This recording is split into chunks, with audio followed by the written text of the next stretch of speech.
it's really nice to meet you and to have you here to tell us your story on PMDD.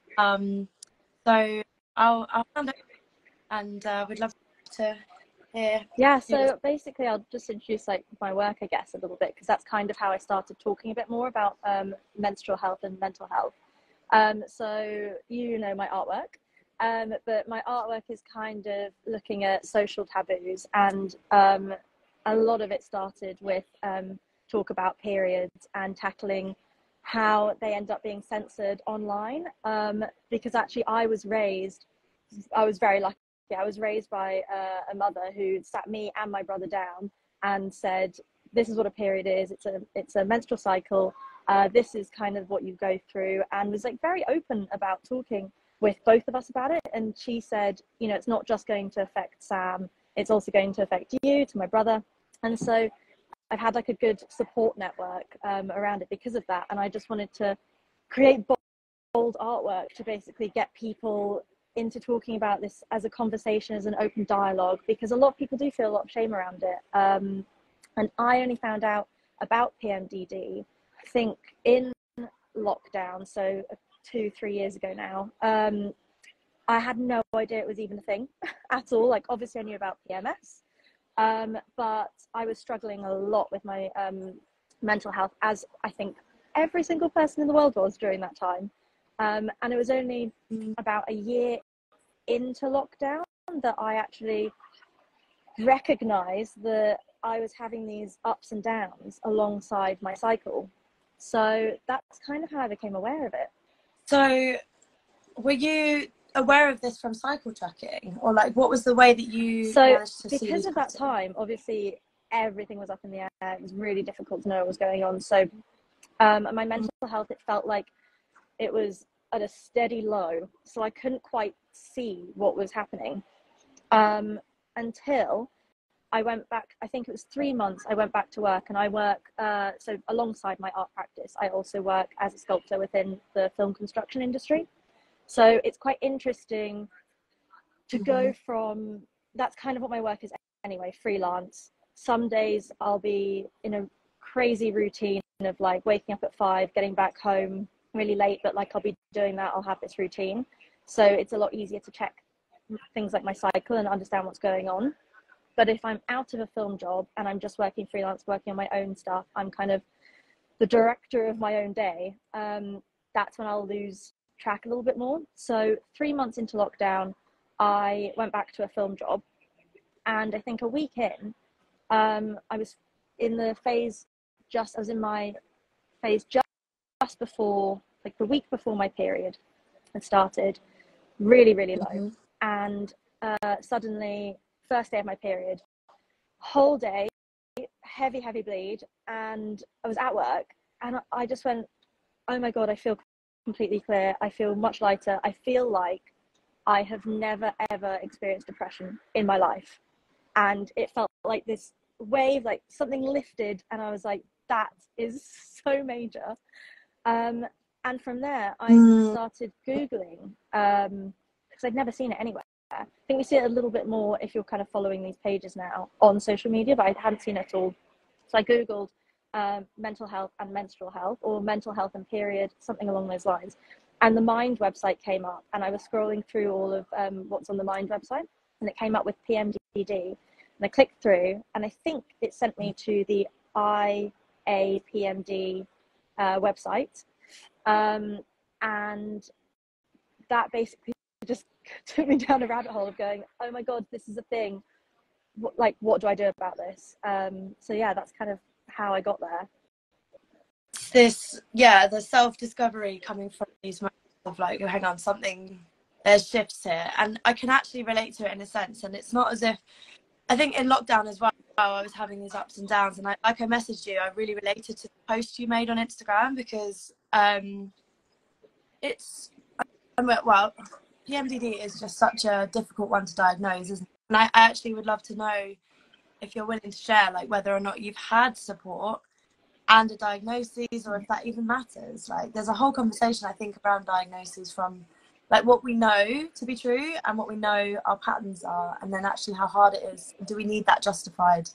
You know, so I'd love to know how you feel about that, and if a doctor ever did say, one, this is what this is. Yeah, so how I'll tell you about my journey, basically, from when I kind of, you know, looked at all of the research around it myself, and I was like, this has to be what I have.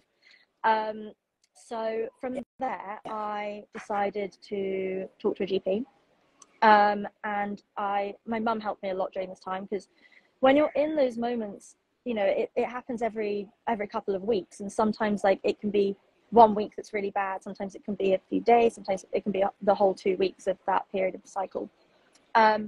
So you really do need support when you're dealing with it. You know, it's really tough to catch yourself in those moments. So my mum was really helping, and she was researching for me as well. And I think she found a GP who specialised within premenstrual disorders. So I went to her, had my whole conversation, talked her through the whole thing, and her first response was, okay, I know you don't like the pill, but how about trying a different pill? And I just was really frustrated with it, because part of my experience is that I'd never actually had any issues with my mental health. I mean, you know, the classics that you all have growing up, but until I'd actually taken this hormonal contraceptive, I'd never felt like I'd had depression ever. I'd taken a specific one, and then in lockdown, after I'd had this consultation with this GP, and she was like, I know you don't really want to take the pill. I had said to her, I'm willing to maybe try it. And she said, the first pill you were diagnosed, I would never, ever have prescribed to someone who suffers from any kind of PMS. And I was like, that was never even a question that was asked to me when I was having these issues. And actually, I went on to the contraceptive because of acne that I was suffering. So it wasn't actually to use it as a contraceptive. So she prescribed this new pill that she said is much better for people. I'm actually just going to move, it's raining a lot. She said, I am... Shut my window. She said, I'm going to prescribe you this pill. And so I said, yes, I'll try it. I think 2 weeks later, I was like, no way am I going to do this. Like, I struggled so much with the first pill. I just don't even want to go down that route of hormonal contraceptive. Surely there must be another way. There has to be. And from there, my mum had actually ended up finding another GP whose practice was all around premenstrual disorders. And she took a more holistic approach. She looked at having a plant-based diet, exercise, supplements, etc., to help. So I had a consultation with her, and I'd already started attempting to be vegan at that point. So I was like, maybe this could actually work in conjunction. So I spoke with her, and she was great, actually. And she said to me that to get a diagnosis, you would have to track for around 3 months your mood, your feelings, basically the entirety of your cycle. She gave me, I think, either my mum had found basically a kind of like a checklist, and I think it's from the IAPMD site where you can track it yourself. And I printed it out, and I think I maybe did about 2 weeks of it, and I just fell out of it. Like I've tried journaling before, I've tried tracking in that way, and for me, it's just something that when you're in those really awful moments of PMDD, sometimes you can't get out of bed. Like it's going to be really hard to like note down how you're feeling, or even want to address the fact that you're feeling that way. So that was really difficult for me. But within this consultation, she, after having this, I think I had an hour-long chat with her, she'd said, yeah, absolutely, that this sounds like all the symptoms that you're facing with PMDD.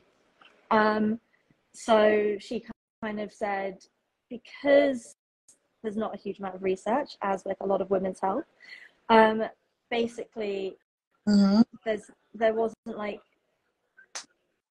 that, there's not been a huge amount of research into how to deal with it. So it's the classics, it's pill, etc.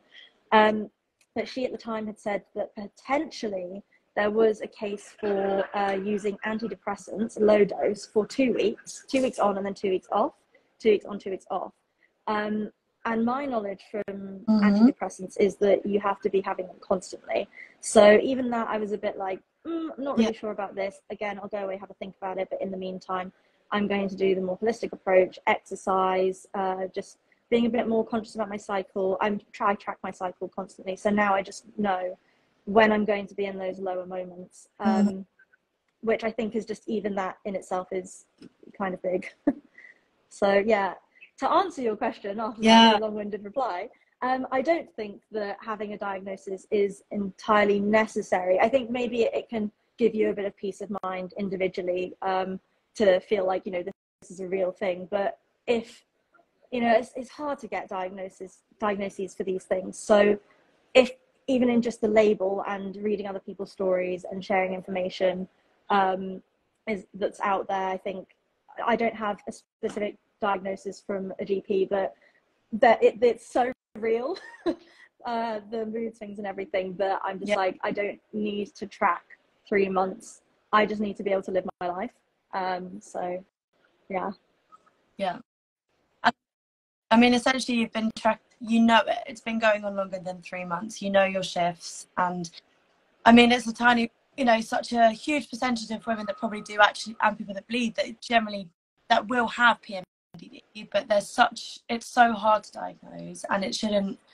I guess, I think hopefully a good takeaway from this chat so far is that you kind of, I would argue that you don't need a say that. Like, just know if you've got symptoms, take care of yourself, like you said, engaging in nutrition and trying different things, because also everyone that has a certain menstrual related condition or issue is going to be experiencing it differently. Like there are general symptoms that we can relate to it, right? But finding your way is so important. And that's also with like cycle tracking, the whole like inner seasons conversation. I think it's such an amazing foundation, but ultimately you've got to take from it, like use it as a foundation and go, yeah, that's me.